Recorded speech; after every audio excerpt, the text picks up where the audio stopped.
Welcome to the latest episode of the B Movie Club. I'm your host, Kevin. This week we'll be discussing the 1984 comedy masterpiece, Top Secret, starring Val Kilmer, Omar Sharif, Peter Cushing. It's an all-star cast. What can I tell you? For those of you joining us for the first time, B Movie Club, we're like a book club, okay? Only you don't have to read. You don't even have to be able to read. So there you go. We appeal to a broader audience, okay? Our movies are typically available, streaming instantly on Netflix, so rush out and check them out. We post what movie we'll be discussing early in the week on our page on Facebook, Original B Movie Club. Please go on there and hit the thumbs up button, okay? Also, you can subscribe on our page on YouTube at KD9575. Also, my Twitter page is at KD9575. So check it out and spread the word. Top Secret. In this movie, the East Germans are having a international cultural fest. What we discover is that they're up to no good. Even though it's East Germany, they're ostensibly Nazis for some reason. Okay, I'm not a historian by any stretch of the imagination, but, you know, not that the East Germans were great on their own, but, you know, the Nazis. Anyway, they're having an international cultural fest to kind of keep it on, cover up the fact that they have some nefarious plot on the horizon.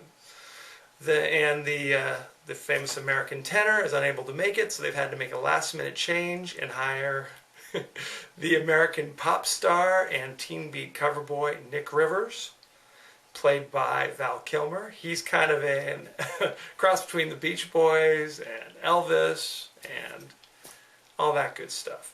So on the way to the International Cultural Fest, Nick Rivers realizes there's some run in the state of East Germany. Basically, there's an underground who are trying to, get out the plans of the secret weapon that the East Germans are planning on using against the West Germany and the rest of the West, I guess. And the secret spy network's trying to get it out there, but, they're being stopped at every turn by the East Germans. Meanwhile, the famous scientist, Dr. Flamand, has been kidnapped. He's an expert in magnetism, I don't know, whatever the study, magnetology, I don't know. He's a scientist of some sort. He's been kidnapped, and his daughter Hillary, who's joined the underground in order to get him out. But the East Germans are onto her. They're chasing her. Nick Rivers swoops in. He's a big star. At every moment, he breaks into song. People seem to appreciate it, except for the East Germans who don't like rock and roll music. No accounting for taste, I guess. I don't want to spoil everything away, but along the way, we discover Hillary's long-lost lover. We find the French underground. They're somehow involved in this, in East Germany, including you have Latrine, Deja Vu, and Chocolat Mousse. Lots of other French underground guys. See, that's kind of a running joke. This movie was made by those guys who did... later they went on to do Naked Gun, but before this they'd done Airplane. So there's a lot of side gags, things happening in the background that you may miss. Okay, so you actually have to watch this movie a few times. There are a lot of layers, a lot of levels to this. Okay, you get to hear a lot of Val Kilmer singing, for bad or for ill, I guess. Okay, so it's also an action movie. So he's fighting off the Nazis.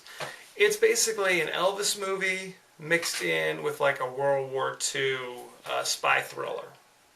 So there you go. Omar Sharif is in for a short time. He plays one of the secret spies working for the resistance. Peter Cushing is literally in one scene, and this was his last movie ever, where he plays another member of the resistance, a Swedish man. And in order to replicate his Swedish accent, they literally filmed the scene in reverse. So watch it. So it's not really Swedish, okay? Most of the German spoken in this movie was either totally inappropriate for what was going on. At one point, the Nazi is giving like orders to one of his henchmen, and the henchman replies with "Ich liebe dich, mein Schatz," which means "I love you, honey."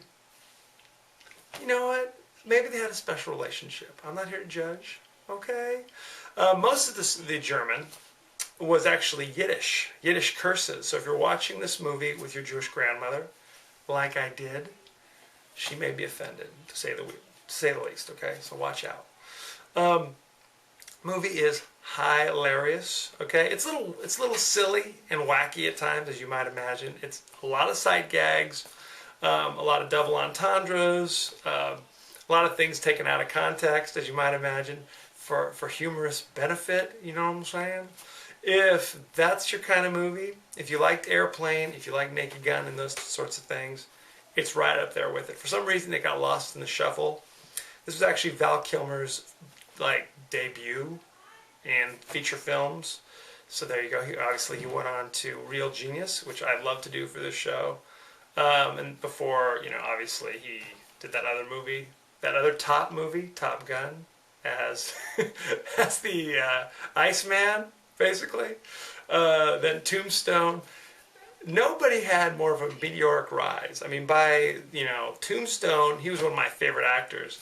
And by the end of the 2000s, we're literally like, where is he? Where'd he go? He did Red Planet and, and Salton Sea. Okay, he's still out there somewhere. What else can I tell you about this movie? Because there's so many musical numbers in this, there actually was an LP released, a soundtrack for this, sung by Val Kilmer himself. So it's got that going for him. There are only a limited number of copies available. So if you have one, coincidentally, it's actually a very valuable. I don't know. If somebody wanted it, it would be valuable to them, I guess. I mean, there aren't people, robbing banks to get money to get the new Nick Rivers LP. So there you have it. This movie, like I said, is hilarious. If you like this kind of humor, that Airplane style humor, it actually did reasonably well at the box office. It also actually came in under budget, which when you see the movie you won't find all that difficult to believe. Did well, and it actually currently has a 76% fresh on Rotten Tomatoes. So if you've seen it, you know what, there's no time like the present to rush out and see it again. I actually own it myself. It is streaming instantly on Netflix. If you've never seen it before, I highly recommend you check it out. Send me your favorite scenes, favorite quotes, anything you want to tell me about this movie. I dug it. Like I said, it is truly a forgotten classic. People have forgotten all about Top Secret. Very sad. Actually has an exclamation point at the end, so it's Top Secret or something along those lines. So next week we are going to take a bit of a turn. We're staying in the mid-'80s. We're hitting Karate Kid, the original, with that star of stars, Ralph Macchio, and of course Pat Morita as Mr. Miyagi, one of the most influential characters of this time or any other. As far as I'm concerned, the remake with Will Smith's son never happened, and I'm turning my back on you if you've actually seen that. I'm sorry. It's a tough decision, but I have to make that choice. So there you go. The Karate Kid. It is streaming instantly on Netflix, so rush out, check it out. Send me anything you'd like to say about Karate Kid, any personal anecdotes. Maybe you're in the theater and something interesting happened, or you watched the movie uneventfully. Either way, hit me up on our page on Facebook, on my page on YouTube. Don't forget to subscribe. Or you can reach me on our Twitter page, KD9575. Don't forget to spread the word. As you know, I end every episode with a totally out of context quote. And here it is. I know a little German. There he is over there. Thank you. It's that level of comedy you could expect in Top Secret. So thank you for joining us. Next week, The Karate Kid, the original. Back to basics. Be well.